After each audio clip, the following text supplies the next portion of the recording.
बिस्मिल्लाहिर्रहमानिर्रहीम रब्बि इश्रह ली सदरी व यस्सिर ली अमरी वहलुल उक़दता मिन लिसानी यफ़क़हू क़ौली। डियर स्टूडेंट, अस्सलाम वालेकुम। आज के इस लेक्चर में हम सबसे पहले कॉम्प्लेक्स प्लेन को डिस्कस करेंगे।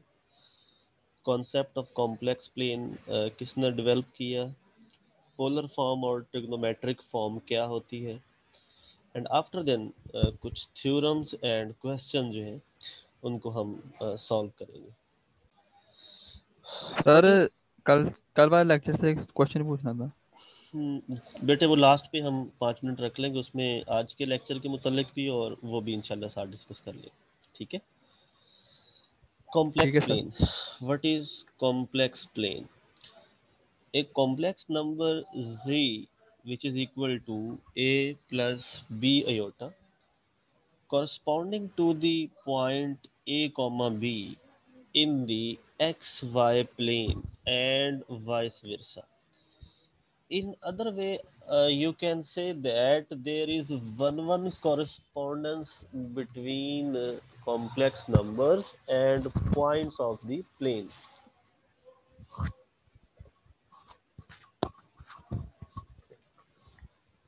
यानी प्लेन के अंदर जितने पॉइंट्स हैं, हर पॉइंट जो है वो यूनिकली एक कॉम्प्लेक्स नंबर को रिप्रेजेंट करता है।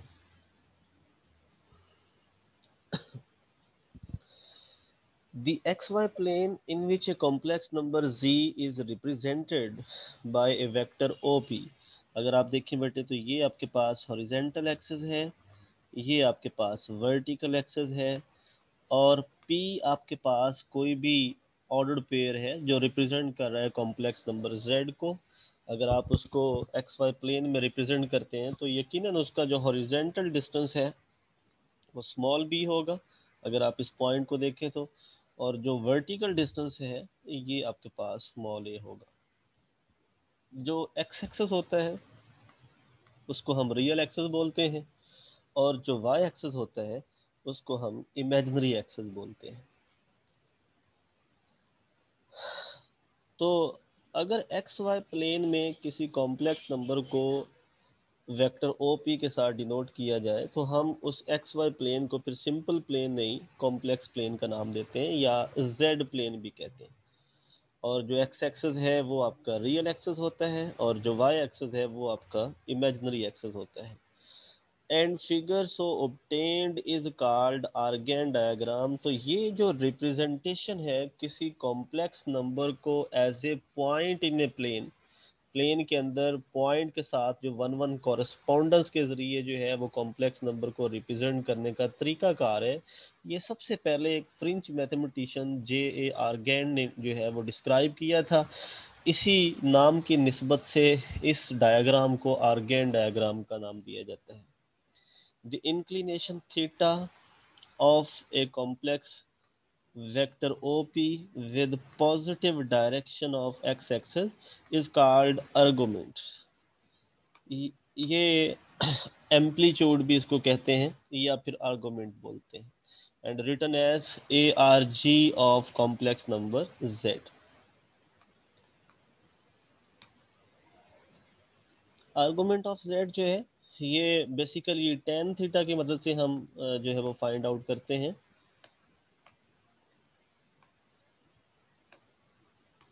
जस्ट अ मिनट जी। तो आर्गुमेंट ऑफ Z जो है which is equal to theta, क्योंकि एक्चुअली जो tan थीटा है आपको पता है वो होता है परपेंडिकुलर यानी b ओवर बेस यानी कि स्मॉल है। अगर tan को उठाकर दूसरी तरफ ले जाएं तो theta is equal to tan inverse b over a। This one is the argument.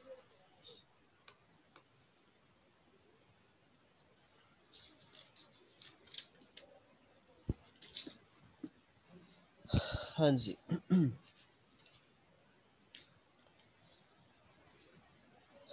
Next simply ये चीज़ें तो ऑलरेडी आप जानते हैं। जो ट्रिग्नोमेट्रिक रेशोज हैं, sine theta, cos theta and उनके जो रिवर्स हैं वो तमाम। उसके बाद जो थीटा है उसके ऊपर कंडीशन है कि थीटा आपके पास जो है वो if the value of theta is in between minus pi and pi, theta less than or equal to pi and greater than minus pi, ये जो इंटरवल है अगर आपका एंगल इस रिस्ट्रिक्शन के मुताबिक हो तो then theta is called principal argument and it is written as capital A R G. जो पहले हम स्टडी कर चुके हैं वो सिंपल आर्गुमेंट है, और अगर आप ये रिस्ट्रिक्शन लगा दें थीटा के ऊपर कि वो माइनस पाई से पहले और पाई तक जो है वो अगर वेरिएशन हो तो देन आप कह सकते हैं कि ये प्रिंसिपल आर्गुमेंट है। इसके बाद कुछ इम्पोर्टेंट नोट्स हैं बच्चे जिनको हमने आगे जाकर जो है वो यूज़ करना है। उसमें है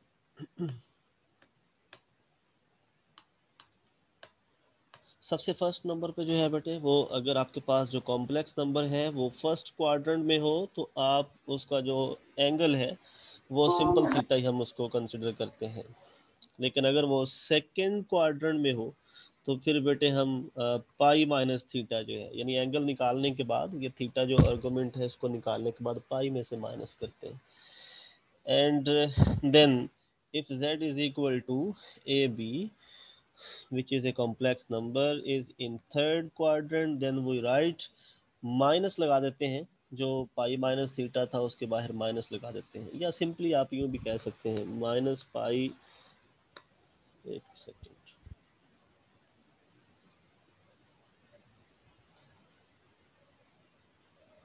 जी बच्चे स्क्रीन नजर आ रही है आपको? हाँ जी बेटे जरा यस सर।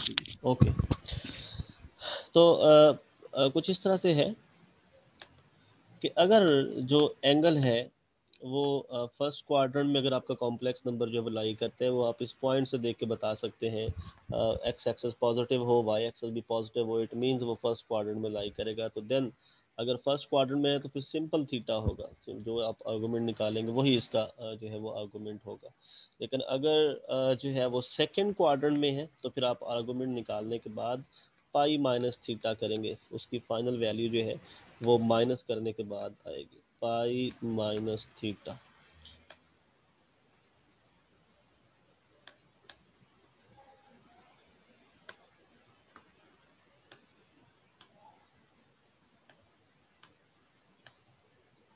जी पाई माइनस थीटा। लेकिन अगर थर्ड क्वाड्रेंट में है तो फिर आप इसके साथ माइनस लगाएं, जब माइनस से मल्टीप्लाई करेंगे आप तो ये बनेगा आपके पास थीटा माइनस पाई, इस तरह से लिखा जा सकता है, या फिर minus time pi minus theta लिख सकते हैं। और अगर फोर्थ क्वाड्रेंट में आता है तो फिर माइनस थीटा कर देंगे। तो ये जो है थर्ड में जी उस्मान बेटे आप कुछ बोल रहे थे? थर्ड क्वार्टर में हम पाई प्लस थीटा नहीं लिख सकते? बेटे आपकी आवाज़ क्लियर नहीं सुनाई दे रही मुझे। Pi plus theta third quarter में। लेकिन बेटे वो असल सर में पाई हमारे प्लस पास थीटा हम थर्ड क्वार्टर में लिख सकते हैं? नहीं बेटे नहीं लिख सकते ना, अभी तो प्रिंसिपल आर्गुमेंट के बारे में हमने रिस्ट्रिक्शन बताई है ना, प्रिंसिपल आर्गुमेंट के बारे में हमने रिस्ट्रिक्शन बताई है ना बेटे, अभी उस रिस्ट्रिक्शन के अंदर रहना है हमने। पाई प्लस थीटा कहेंगे तो हम उस डोमेन से बाहर निकल जाएंगे। ठीक है ठीक है सर। ओके बेटे अच्छा जी। तो इट इज़ बिकॉज, और ये सारी चीज़ें जो है ये नीचे ही अगली लाइन पे वही जो मैं आपको बात बता रहा था कि जो रिस्ट्रिक्शन हम स्टार्ट पे लगा चुके हैं ना कि पाई से माइनस पाई के दरमियान में ये रहना है, मैक्सिमम पाई हो सकता है, उससे बड़ी वैल्यू नहीं। तो अगर बेटे हम पाई प्लस थीटा करेंगे ना तो वो वही बात हो जाएगी कि हम इस डोमेन में से बाहर निकल जाएंगे। ठीक है उसके बाद बेटे है पोलर फॉर्म, या फिर दूसरा इसका नाम है ट्रिग्नोमेट्रिक फॉर्म। ट्रिग्नोमेट्रिक फॉर्म अगर p हमारे पास कोई भी कॉम्प्लेक्स नंबर है जिसके कोऑर्डिनेट x और y हैं यकीनन इसका x जो है वो हॉरिजेंटल कंपोनेंट होगा, y इसका बेटे वर्टिकल कंपोनेंट होगा।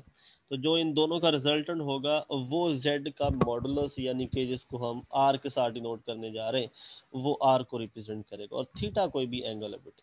ओके, अगर ये चीज़ें मान ली जाए कि वर्टिकल जो है वो y है, हॉरिजेंटल जो लेंथ की वैल्यू वो x है, और जो इनका रिजल्टेंट है वो z मॉड कह लें या सिंपल r कह लें, तो देन बच्चे अगर आप इस राइट ट्राइंगल में cos थीटा लेते हैं, cos थीटा, तो यकीनन जो cos थीटा है, this one is equal to base over hypotenuse. तो बेस यहाँ पे x, हाइपोटेनियस यहाँ पे r, तो r को इधर मल्टीप्लाई कर दो, it means x is equal to r cos theta. Similarly sine theta ले लें तो y is equal to r sine theta.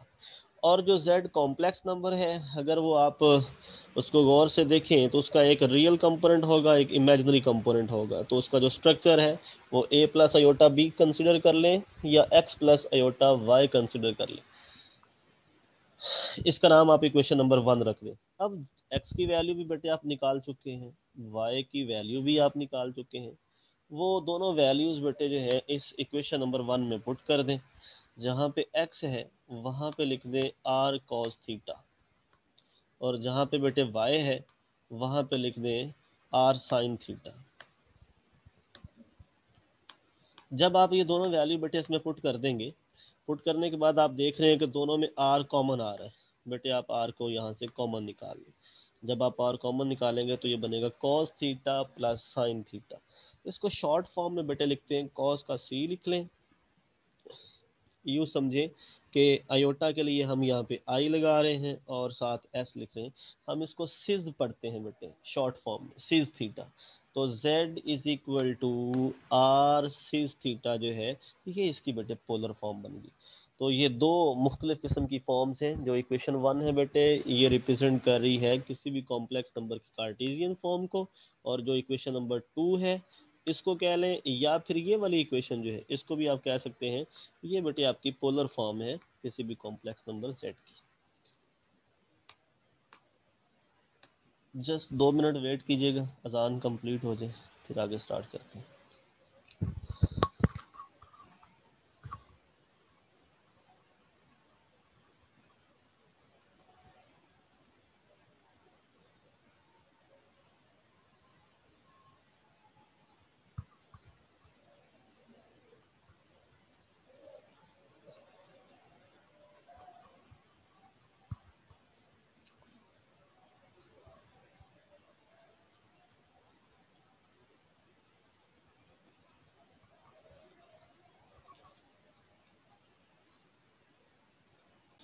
जी बेटे, तो कुछ प्रॉपर्टीज़ हैं जो इम्पोर्टेंट प्रॉपर्टीज़ हैं, उनको हमने उनमें से कुछ का प्रूफ हम ऑलरेडी कर चुके हैं, लेकिन इनको यूज़ करना है हमने, इनको साथ स्टडी कर लेते हैं बेटे। उसमें सबसे फर्स्ट नंबर पे है बेटे कि z का मॉड हो या माइनस z का मॉड हो या z कॉन्जुगेट का मॉड हो, ये तमाम चीज़ें इक्वल होती हैं बेटे। नंबर 2, z मॉड का स्क्वायर हो या z स्क्वायर का मॉड हो या फिर z इंटू जेड कॉन्जुगेट हो, ये भी तमाम चीज़ें आपस में बेटे इक्वल होती हैं। नेक्स्ट है कि जो 1/z होता है, this one is equal to z conjugate over z mod का स्क्वायर। z1 इंटू z2 का मॉड अगर कंबाइन फॉर्म में बेटे तो आप सेपरेट कर सकते हैं, क्वोशंट फॉर्म में कंबाइन हो मॉड तो आप सेपरेट कर सकते हैं। रियल कंपोनेंट ऑफ z जो है वो भी कंप्लीट z के मॉड से लेस देन और इक्वल होता है। इमेजिनरी z का मॉड भी कंप्लीट z मॉड से लेस देन या इक्वल होता है। z इंटू जेड कॉन्जुगेट करें बेटे तो ये इक्वल होता है रियल कंपोनेंट ऑफ z का square plus imaginary component of z का स्क्वायर। z1 माइनस z2 का मॉड जो है this one is equal to z2 minus z1 का मॉड। आप उसमें अगर माइनस में हैं दोनों कॉम्प्लेक्स नंबर लेकिन मॉडुलस लगा हुआ है तो आप इंटरचेंज कर सकते हैं, कोई मसला नहीं है। z1 माइनस z2 का होल मॉड जो है ये ग्रेटर देन होता है और इक्वल होता है दोनों का सेपरेटली मॉड का डिफरेंस जो है। इसी तरह z1 प्लस z2 का मॉड जो है ये लेस देन इक्वल टू होते हैं। आफ्टर देन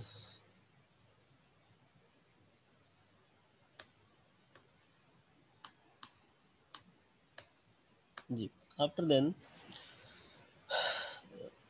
ये 11th प्रॉपर्टीज है जो हमने आगे जाके जिनको जो है वो यूज करना है बेटे। जी, उसके बाद ये रिजल्ट हम ऑलरेडी कल प्रूव कर चुके थे। क्वेश्चन नंबर 12 पे चलते हैं पहले, बल्कि 11 पे। जी ये यही चीज़ें जो अभी हम रूल्स पढ़ के आए हैं उन्हीं की एप्लीकेशन है, सिंपल सी, कि किस तरह से अगर कॉम्प्लेक्स फॉर्म में अगर आपको कोई भी मॉडुलस का क्वेश्चन दिया जाता है तो आपने उसको सिंप्लीफाई कैसे करना है। कहते हैं फाइंड जेड मॉड फाइंड करें जब जेड आपके पास प्रोडक्ट ऑफ 4 कॉम्प्लेक्स नंबर्स है। अगर अकेला कॉम्प्लेक्स नंबर हो तो उसका मॉडुलस तो बड़ा सिंपल सा था। अगर आपके पास होता z is equal to A plus iota B तो बड़ा सिंपल था इसका मॉड निकालना। क्या करते, z mod is equal to real component का स्क्वायर प्लस इमेजिनरी कंपोनेंट का स्क्वायर और स्क्वायर रूट, ये इसका मॉडुलस था। लेकिन अगर एक से ज़्यादा कॉम्प्लेक्स नंबर की कम्बिनेशन आ जाए, वो मल्टीप्लिकेशन में भी आ सकती है, वो डिवीजन की फॉर्म में भी आ सकती है, तो कोई मसला नहीं है। हम मल्टीप्लिकेशन में भी हर कॉम्प्लेक्स नंबर का मॉड सेपरेट कर सकते हैं, सेम इसी तरह डिवीजन में भी कर सकते हैं। तो सबसे पहले आप क्या करेंगे, होल जो कॉम्प्लेक्स नंबर बनता है उसका मॉड लेंगे। मॉड लेने के बाद सेपरेटली हर कॉम्प्लेक्स नंबर का मॉड सेपरेट कर देंगे। ये उसी प्रॉपर्टी के तहत कि अगर दो कॉम्प्लेक्स नंबर मल्टीपल की फॉर्म में है, आप मॉड ले रहे हैं तो आप सेपरेटली मॉड लेकर बाद में आंसर को आपस में मल्टीप्लाई कर सकते हैं, कोई इशू नहीं है इसमें। यही काम किया है। फर्स्ट जो कॉम्प्लेक्स नंबर था उसका मॉड लेने जा रहे हैं हम, और वो कॉम्प्लेक्स नंबर हमारे पास अकेला जो है वो -2i था, -2i। यानी उसका जो रियल कंपोनेंट है वो ऑलरेडी 0 है, जस्ट इमेजिनरी कंपोनेंट जो था -2 उसका स्क्वायर और स्क्वायर रूट आ गया ऊपर। तो चूंकि स्क्वायर की वजह से माइनस जो है वो प्लस हो जाएगी, तो ओनली 2 का स्क्वायर था, तो 2 का स्क्वायर स्क्वायर रूट की वजह से कैंसिल, सिंपल 2 आ गया बेटे। इसी तरह सेकंड कॉम्प्लेक्स नंबर था रियल कंपोनेंट का स्क्वायर, इमेजिनरी कंपोनेंट का square and square root. Third का एंड फोर्थ का सिमिलर सिंप्लीफाई कर लिया, 1 + 1 2 आ गए, 4 4 ज़ार 16, 2 2 ज़ार 4 मिलकर 20 आ गए, एंड लास्ट वाला जो है वो स्क्वायर रूट 10 आ गया। अब जो 20 है, 5 4 ज़ार 20 और 4 का स्क्वायर रूट 2 होता है, तो 2 स्क्वायर रूट 5 बन गया। लास्ट वाला जो 10 था उसको भी बेटे दो हिस्सों में कर लिए, 10 का स्क्वायर रूट, 5 का स्क्वायर रूट और 2 का स्क्वायर रूट। अब अगर गौर से देखें आप तो ये पेयरिंग बन रही है, एक ये स्क्वायर रूट 5 और ये स्क्वायर रूट 2 वाले जो है, स्क्वायर रूट 2 जो है उनसे आपको सिंपली पेयरिंग से जो है सिंपल 2 मिल गया, और स्क्वायर रूट 5 का जो पेयर था उसमें से आपको सिंपल 5 और सिंप्लीफाई किया 40 आंसर आ गया। इसी तरह अगर आपके पास जो है कॉम्प्लेक्स नंबर वो फ्रैक्शनल फॉर्म में हो तो नो प्रॉब्लम, सेम इन्हीं रूल्स को फॉलो करते हुए हम क्या करेंगे बेटे, सबसे पहले वो जो कॉम्प्लेक्स फॉर्म में आपके पास एक्सप्रेशन है, आप होल का मॉड अप्लाई कर दें। होल का मॉड अप्लाई करने के बाद फ्रैक्शनल फॉर्म में है तो न्यूमरेटर का मॉड सेपरेट करें, डिनोमिनेटर का मॉड जो है वो बेटे सेपरेट कर लें। आफ्टर देन जब आप इस प्रॉपर्टी को फॉलो करते हुए इसकी सेपरेशन कर लेंगे तो आप देखिए न्यूमरेटर में भी एक से ज़्यादा कॉम्प्लेक्स नंबर आ रहे हैं, तो देन बेटे आप उन दोनों का मॉड सेपरेट कर लें, और डिनोमिनेटर में भी ऐसे ही था, उनके भी बेटे मॉड जो है वो सेपरेट कर दें। फिर उसी तरह बेटे मॉडुलस निकालें। अब आपके पास टोटल 4 मॉड बन गए हैं, 4 के 4 मॉड आप सिंप्लीफाई करें, जो चीज़ कैंसिल होती है उसको कैंसिल करें, एट द एंड आपके पास बेटे फाइनल आंसर आ जाए। तो इसका मतलब हुआ अगर एक से ज़्यादा कॉम्प्लेक्स नंबर्स का कम्बिनेशन आता है तो देन हम इस प्रॉपर्टी को अप्लाई करके सेपरेटली कॉम्प्लेक्स नंबर का मॉड निकाल के तो आप आपस में जो रिजल्ट है उसको फाइनलाइज कर सकते हैं। लेकिन ये उसी सूरत में जब वो मल्टीपल की फॉर्म में हो या डिवीजन की फॉर्म में हो, एडिशन या सब्ट्रैक्शन में इस तरह की प्रॉपर्टी नहीं है, उसमें फिर इनइक्वालिटी इन्वॉल्व होती है, लेस देन या ग्रेटर देन।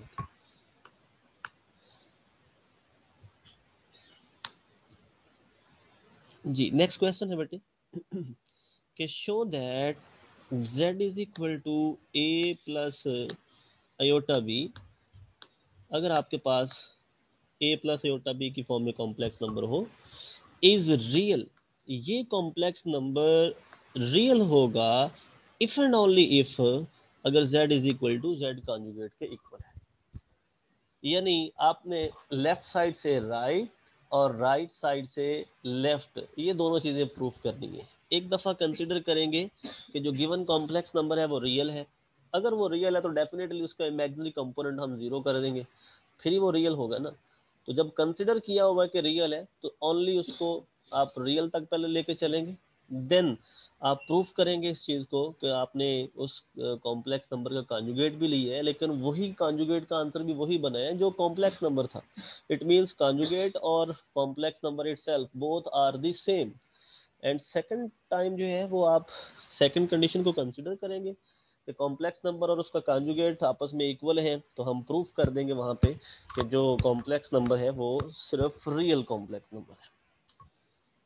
लेट कर लिया बेटे हमने कि z is equal to A plus iota B है और ये रियल है, लेकिन अगर ये रियल है तो डेफिनेटली फिर इसका जो कॉम्प्लेक्स बल्कि जो इमेजिनरी पार्ट होगा वो ज़ीरो होगा, यानी बी कंपोनेंट उसका ज़ीरो है, क्योंकि फिर ही ये रियल हो सकता है, अदरवाइज ये रियल नहीं। जब तक बी नॉन ज़ीरो है तो ये रियल नहीं हो सकता। अगर बी ज़ीरो है तो इट मीन्स यही z आपका ट्रांसफॉर्म हो जाएगा z is equal to only a में, क्योंकि b की जगह पे ज़ीरो पुट करने से अयोटा इंटू ज़ीरो भी ज़ीरो हो जाएगा। इसका नाम रख ले इक्वेशन नंबर 1। अब इसके ऊपर कॉन्जुगेट अप्लाई करें। कॉन्जुगेट अप्लाई करने के बाद भी ए पे कोई इफेक्ट नहीं होगा। उसकी रीज़न क्योंकि इसमें कोई अयोटा वाली टर्म ही नहीं है। कॉन्जुगेट का तो मतलब यही होता है कि अयोटा की जगह पे माइनस अयोटा रिप्लेस करो। अगर अयोटा है ही नहीं तो किसकी जगह पे क्या रिप्लेस करना है, कुछ भी नहीं है। इट मीन्स कॉन्जुगेट भी वही रहेगा। इक्वेशन 1 और 2 को कंपेयर करो तो z is equal to z conjugate. First condition fulfil होगी, यानी हमने सपोज किया कि z रियल है और प्रूफ कर दिया कि z अपने कॉन्जुगेट के इक्वल है। नाउ वी सपोज कि z और उसका कॉन्जुगेट आपस में इक्वल है। हमने क्या किया, हमने वही z की वैल्यू जो थी जो गिवन थी वो लिख दी और राइट साइड पे उसके ऊपर बार लिख दिया क्योंकि कॉन्जुगेट है। और उस बार को जब अप्लाई करेंगे तो जस्ट इतना फर्क पड़ेगा कि अयोटा वाली जो साइन है वो चेंज हो जाएगी, माइनस अयोटा आ जाएगा। इस कंप्लीट फैक्टर को उठा के आप लेफ्ट साइड पे ले, जब आप लेफ्ट पे लेके आएंगे तो ये a इधर आके माइनस का a बनेगा और अयोटा b इधर आके प्लस का अयोटा b बनेगा। a माइनस का प्लस के a के साथ जो है वो कैंसिल आउट हो जाएगा। आफ्टर देन जब ये कैंसिलेशन हो जाएगी तो रिमेनिंग जो अयोटा b वाली टर्म्स है उनको कंबाइन करें, 2 टाइम्स ऑफ अयोटा b आ गया।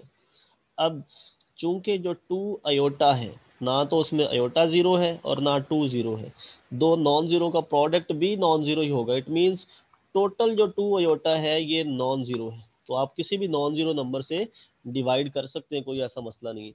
अगर आप 0/2 अयोटा लिख भी दें तो 0 ओवर समथिंग जो है वो ज़ीरो ही होता है। तो it means b is equal to zero आ गया। जब b की वैल्यू ज़ीरो आ गई तो आप गिवन कॉम्प्लेक्स नंबर में ज़ीरो पुट करें तो ये टर्म ही ख़त्म हो जाएगी। तो only z is equal to a हमें हासिल होगा।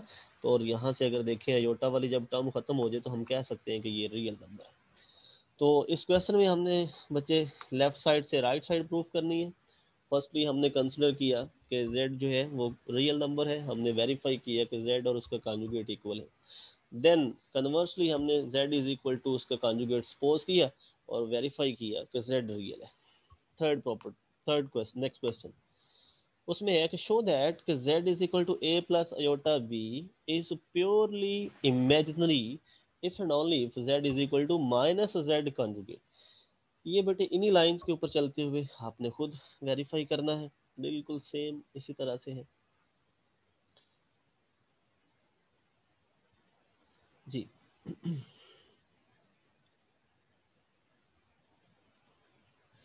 बल्कि इसको अभी आप 1 मिनट के लिए देखें, देन हम अगले लेक्चर में जो है वो नेक्स्ट क्वेश्चन स्टार्ट करते हैं। तब तक के लिए आप इसको खुद से देखें कैसे किया है।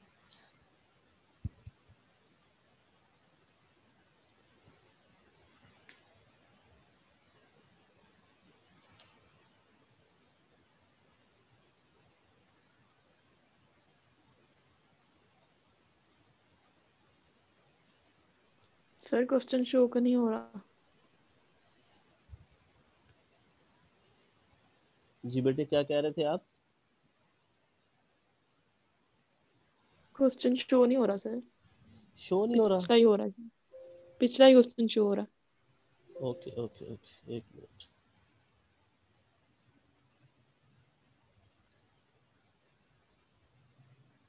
जी बेटे, आप शो हो रहा है? क्वेश्चन नंबर 12 नजर आ रहा है आपको? क्योंकि जी 12 सर।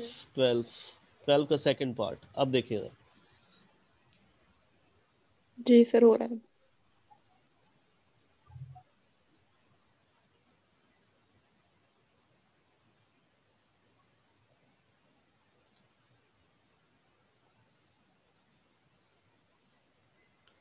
सर देख लिया है। ओके बेटे, ओके, ठीक है बेटे। इंशाल्लाह सेकंड लेक्चर में मिलते हैं।